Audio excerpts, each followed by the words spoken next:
আসসালামু আলাইকুম সবাইকে স্বাগত জানাচ্ছি আমাদের আজকের ক্লাসে। আজকে আমরা আলোচনা করতে চাই জুনোটিক নেমাটোডস নিয়ে।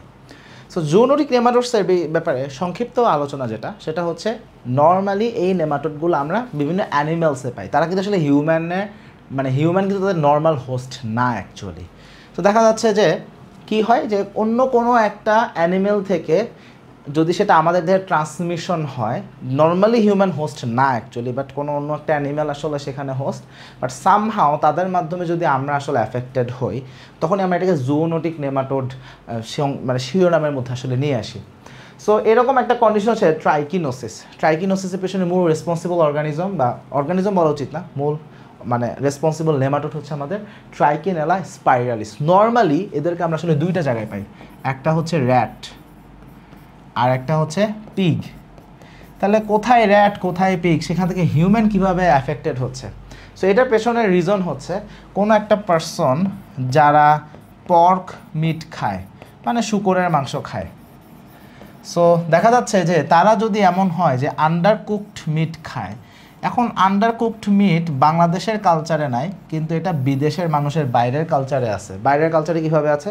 ওরা যে স্টেক খায়, স্টেকগুলো দেখা যাচ্ছে এরকম আমরা দেখি যে রেয়ার, হ্যাঁ, তারপরে এরকম ওদের কিছু ভ্যারিয়েশন আছে। সো ওইগুলো আসলে খুব ভালো করে রান্না করা হয় না, আন্ডারকুকড, হ্যাঁ, এরকম মিট থাকে। সো দেখা যাচ্ছে এরকম পর্ক মিট যদি আন্ডারকুকড অবস্থায় তারা খায়, এই পর্ক থেকে আসলে হিউম্যানে সেটা এন্ট্রি করে। তাহলে হিউম্যান আসলে অ্যাফেক্টেড হচ্ছে কিভাবে? By injection.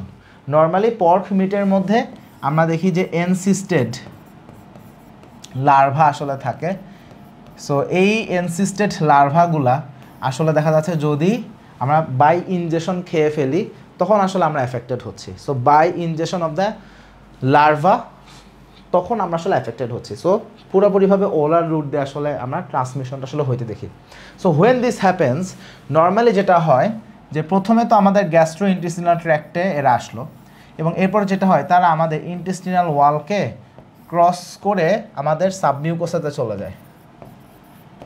সাবমিউকোসাতে গিয়ে সেইখানে এই লার্ভা থেকে অ্যাডাল্টর্ম তৈরি হবে, বা সেখান থেকে অ্যাডাল্টর্ম ফাইনালি আসবে, এবং এই অ্যাডাল্টর্ম প্রচুর পরিমাণে আমরা দেখব যে নতুন করে লার্ভা তৈরি করে, এবং সেই লার্ভা দেখা যাচ্ছে অন্য জায়গাতে চলে যায়।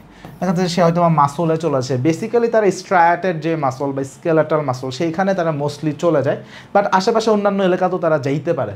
সো বেসিক্যালি আমরা দেখি স্ট্রায়াটেড মাসলেই যায়, এবং সেই অনুযায়ী তখন আমরা দেখি যে ওইখানে এনসিস্টেড লার্ভা হয়ে যায়, এবং সেইখান থেকে পেশেন্টের আসলে ক্লিনিক্যাল প্রেজেন্টেশন আসে। নর্মাল প্রেজেন্টেশন কী আসে?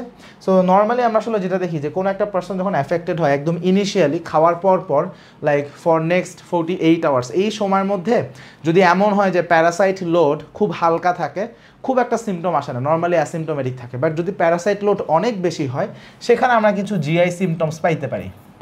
হয়তো বা একটু নসিয়া হতে পারে, হয়তো বা একটু ডায়রিয়া হইতে পারে, এই ধরনের জিআই সিমটম আসে।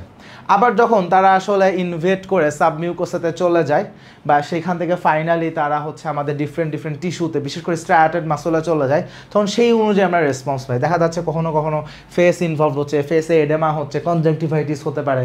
আবার যদি মাসল ইনভলভড হয়, সেখানে পেশেন্টের মাসল পেইন, মাসল টেন্ডারনেস এইগুলো ডেভেলপ করতে পারে। সামটাইমস এমনও হইতে পারে যে তারা আমাদের ডায়াফ্রামে চলে গেছে। সো যখন ডায়াফ্রামে চলে যাচ্ছে, সেখানে পেইন হতে পারে, কফ ডেভেলপ করতে পারে, ডিজনিয়া হইতে পারে। ইনফ্যাক্ট কখনো কখনো লার্ভাগুলা মাইগ্রেট করতে করতে আমাদের দেখা যাচ্ছে হার্টে চলে যাচ্ছে বা ব্রেইনে চলে যাচ্ছে, সেখান থেকে এনসেফালাইটিস হইতে পারে বা মায়োকার্ডিয়াইটিস ডেভেলপ করতে পারে। So this things may happen here. So normally এই ধরনের প্রেজেন্টেশন আমরা আসলে হইতে দেখি। সো যদি এমন হয় যে পেশেন্ট আনট্রিটেড অবস্থায় থাকে বা খুব সিভিয়ার কন্ডিশন, বিশেষ করে এনসেফালাইটিস এরকম কোনো কন্ডিশন হয়, সেখান থেকে পেশেন্ট আসলে মারাও যাইতে পারে। বাট জিনিসটা খুব কমনলি হয় তা না, বাট ইট মাইট হ্যাপেন। কথা হচ্ছে আমরা কীভাবে এই কন্ডিশনগুলোকে আসলে ডায়াগনোসিস করি। সো নর্মালি যেহেতু তারা স্ট্রায়াটেড মাসলে চলে যায়, সো আমরা আসলে যেটা করতে পারি মাসল বায়োপসি নিতে পারি। সো দেখা যাচ্ছে ডেলটয়েড মাসল বা গ্যাস্ট্রিক নেমিয়াস মাসল বা এই ধরনের যেই থিক মাসল যেগুলো আছে, সেইখান থেকে আমরা বায়োপসি নিতে পারি।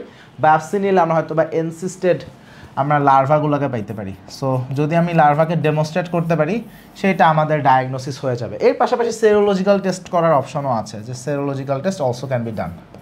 তাহলে সেরোলজিক্যাল টেস্ট আমরা করতে পারি। এখন ট্রিটমেন্ট কী হবে?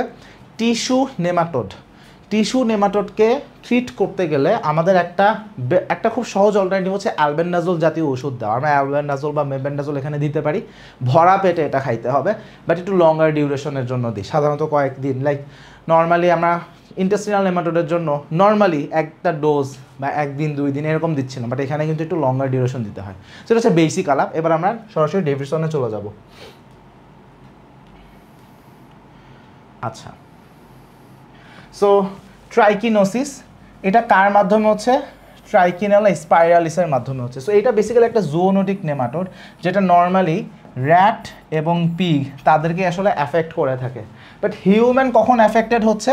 যখন পার্শিয়ালি কুকড বা আন্ডার কুকড ইনফেক্টেড পর্ক যদি কেউ খেয়ে ফেলে তখন আসলে হিউম্যান আসলে অ্যাফেক্টেড হচ্ছে। সো এইখানে দেখা যাচ্ছে যে মানে সসেস খাচ্ছে, হ্যাম খাচ্ছে বা বিয়ার মিট খাচ্ছে, এইসব জাতীয় খাবার যখন খায় আন্ডার কুকড অবস্থায় থাকে, সেখান থেকে আসলে ট্রান্সমিশনটা মোস্টলি হয়। সো নর্মালি সিমটমটা আসলে কখন আসে? যখন আমাদের ইন্টেস্টিনাল সাবমিউকোসা যখন আসলে ইনভেশন হচ্ছে, তখন ইনজেস্টেড লার্ভাগুলা ওখানে অ্যাডাল্টর্ম ডেভেলপ করবে এবং পরবর্তীতে অ্যাডাল্টর্ম থেকে নতুন করে অনেকগুলো লার্ভা আসবে, ফ্রেশ লার্ভা, যে লার্ভাগুলো দেখা যাচ্ছে স্ট্রায়াটেড মাসলকে ইনভেট করে ফেলে এবং সেইখান থেকেই আসলে আমাদের বেসিক ক্লিনিক্যাল প্রেজেন্টেশন আসে। সো যারা এরকম পর্ক খায় এই সকল জায়গাগুলোতে আমরা আসলে এখানে লাইক পেশেন্টের ক্ষেত্রে দেখতে যে আউটব্রেক হইতে পারে।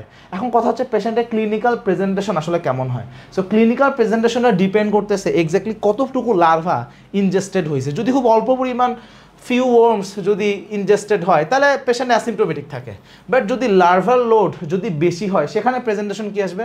যেমন ইনিশিয়ালি প্রথম 48 ঘন্টার মধ্যে আমরা দেখব নজিয়া হচ্ছে, ডায়রিয়া হচ্ছে, আবার কয়েকদিন পরে আমরা দেখব যে যখন লার্ভাগুলো আসলে ইনভেশন করে ফেলছে, লার্ভাল ইনভেশন যখন প্রিডমিনেন্ট, তখন দেখব পেশেন্টের ফিভার হচ্ছে, oedema of the face, eyelid বা কনজাংটিভা এগুলো ইনভলভ হচ্ছে। এবং যদি ডায়াফ্রাম ইনভেশন হয় তখন দেখবো যে সেখানে পেইন হবে, কাফ ডেভেলপ করতে পারে, ডিসনিয়া থাকতে পারে, নর্মালি এগুলো হইতে পারে। আবার এই যে মাসলের প্রতি তাদের অ্যাফিনিটি খুব বেশি, সো দেখা যাচ্ছে তারা যে কোনো জায়গায় মাসলে আসলে চলে যেতে পারে। So muscle of the limb, muscle of the chest, muscle of the mouth, so এইগুলা ইনভলভ যখন হয় তখন কি হয়? মাসল স্টিফনেস ডেভেলপ করবে, পেইন থাকতে পারে, টেন্ডারনেস ডেভেলপ করতে পারে অ্যাফেক্টেড মাসলের ক্ষেত্রে। সামটাইমস এই লার্ভাগুলা মাইগ্রেট করতে পারে, মাইগ্রেট করে কোথায় চলে যেতে পারে? আমাদের মায়োকার্ডিয়ামে যেতে পারে বা ব্রেইনে চলে যেতে পারে, তখন মায়োকার্ডাইটিস হইতে পারে বা এনসেফালাইটিস হইতে পারে। এবং যদি আমরা আসলে সিবিসি করি ডেফিনেটলি আমরা ইউসোনোফিলিয়া পাবো। So very high observed after 10 days। যদি ইন্টেন্স ইনফেকশন হয় সেখানে ফ্যাটালিটিও হইতে পারে। So intense infection may prove fatal, কিন্তু যারা রিকভার করে কমপ্লিট রিকভারি আসলে আমরা ইউজুয়ালি দেখি। এখন কথা হচ্ছে ইনভেস্টিগেট কীভাবে করব। সো ইনভেস্টিগেট করার জন্য আমরা নর্মালি কী করতে পারি? যারা ইনফেক্টেড ইটেন পর্ক তারা যারা খায় তাদের ক্ষেত্রে প্রায় একই সাথে অনেকগুলো মানুষ অ্যাফেক্টেড হচ্ছে। সো এটা থেকে খুব সহজে ক্লিনিক্যাল অ্যাজাম্পশন করা যায়, বাট এর পাশাপাশি ডেফিনেটিভ ডায়াগনোসিস আমরা বায়োপসি করতে পারি, যেমন ডেলটয়েড মাসল, গ্যাস্ট্রোকনেমিয়াস মাসল। এখান থেকে আমি যদি বায়োপসি করি, হ্যাঁ, সিমটম অ্যারাইজ করার 3rd উইকের মাথায় বায়োপসিটা নিতে হবে। লাইক যে কোনো সময় বায়োপসি নিলে হবে না, সিমটম অ্যারাইজ করার পরে 3rd উইকের মাথায় যদি আমি বায়োপসি নিই সেইখানে আমি এনসিস্টেড লার্ভা সেটাকে আইডেন্টিফাই করতে পারবো। সো এটা আমার ডায়াগনোসিস করবে। সেই সাথে সাথে আমরা চাইলে সেরোলজিক্যাল টেস্ট করতে পারি, which mite also be helpful. So এরপরে আমরা ম্যানেজমেন্ট কী করবো? সো ম্যানেজমেন্ট আমাদের মূল অপশন হচ্ছে অ্যালবেন্ডাজোল বা মেবেন্ডাজোল আমরা দেবো, দুইটা যে কোনো একটা দিতে পারি। আর ইনফ্লামেশন খুব বেশি হলে গ্লুকোকর্টিকয়েড আমরা ইউজ করতে পারি। সো অ্যালবেন্ডাজোল দিয়ে যদি ট্রিটমেন্ট করি ডোজিংটা কী হবে? যে প্রত্যেক দিন 400 মিলিগ্রাম 2 বেলা করে দিব 8 থেকে 14 দিন, অথবা আরেকটা অল্টারনেটিভ হচ্ছে মেবেন্ডাজোল। মেবেন্ডাজোলের ডোজিং প্যাটার্নটা 2 রকম, শুরুতে একরকম পরে আরেক রকম।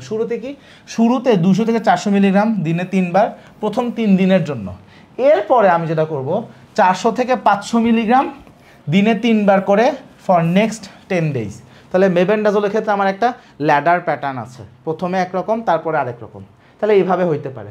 তো ট্রিটমেন্ট যত আর্লি আমরা দিব তত ভালোভাবে সাবমিউকোসাল অ্যাডাল্ট ওর মারা যাবে এবং সেইখানে আমরা যে লার্ভা প্রডিউসও হবে কম, মাসলে লার্ভা যাবে কম। So early treatment better result show করবে। এর পাশাপাশি যদি অ্যাকিউট ইনফ্লামেশন ডেভেলপ করে সেখানে আমরা গ্লুকোকর্টিকয়েড দিতে পারি যে সেটাকে কন্ট্রোল করার জন্য। সো এই হচ্ছে মোটা দাগে আমাদের আলোচনা। সবাইকে অসংখ্য ধন্যবাদ।